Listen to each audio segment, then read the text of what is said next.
What is the process for handling leftover food?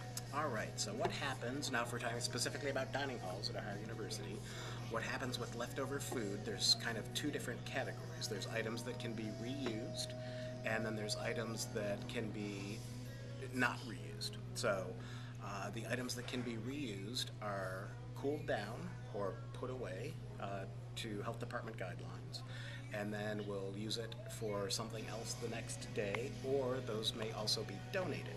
So they can go to a food bank or to some local organization where they can come and pick those items up.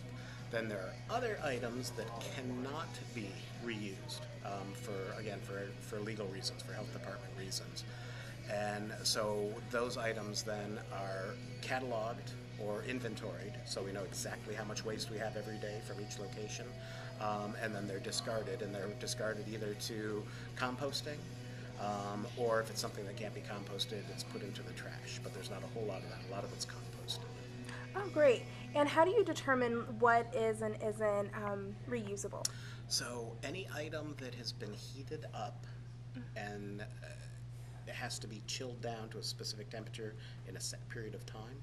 So any of those items that we don't have that ability, those have to be discarded because they're a health concern. So that's the main criteria right there. Okay, great. How do you feel do you feel there is a more resourceful method? There is, and we're working on that. So I have the exclusive. There is equipment available that they're called blast chillers. And so what that enables you to do is take those leftovers that have actually been heated, from the hot line or the backups that are to go out to the line. They can be put into these blast chillers, and it drops the temperature very quickly into the safe zone, so that it's not lingering in limbo in what's called the danger zone, where bacteria and things can start to grow. So with those pieces of equipment, you are able to then reuse it or donate it at that stage of the game. So there is talk, and we're trying to figure out how to implement these and get these pieces of equipment, because they're for this type of purpose. So they're not the kind of thing that we would utilize in general. They'd be very specific to something like this.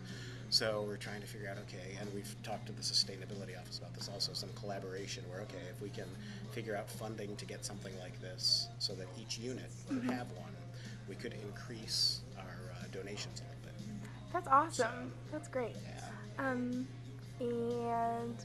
Is throwing the food away versus donating it due to legal reasons? If not, why? So we do donate, and we do throw some away. So and it goes back to the health reasons. So the items that we can't get chilled down into the safe zone quick enough, those are the ones that get discarded.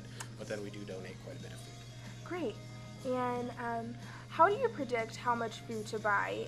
Why not? I know that you said that you all take inventory. Right. So what we do, it's just like a restaurant, except we have even better record keeping than a normal restaurant would have.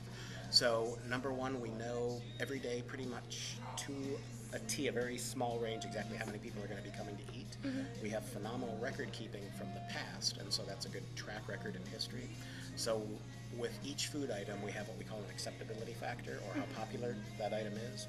So say we have 200 people coming for dinner, we don't make 200 servings of everything. Okay, we make a percentage of those servings of the most popular item, smaller percentages of the other items, and we constantly dial that in.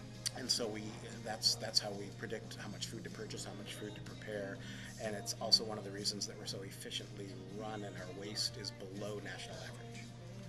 So, and if you look at that, the sheet that I gave you, it has Rich Newman, who's our director of dining services, residential dining.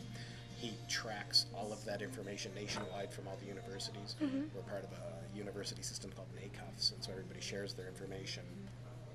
And so it shows you exactly where you are compared to other universities of the same size, bigger sizes. So Great. yeah. And then what are the biggest misconceptions about Ohio and its waste process, in your I opinion? think the biggest misconceptions is the volume of waste, that people see. And the way that comes about is when there's usually student workers or student employees who work in a dining hall, and they'll see at a given time at the end of service, they'll see, a full hotel pan or sheet pan of an item that's discarded or is waste. And that's a lot. That's something for a home size. You look at that and realize, oh my gosh, that's a lot.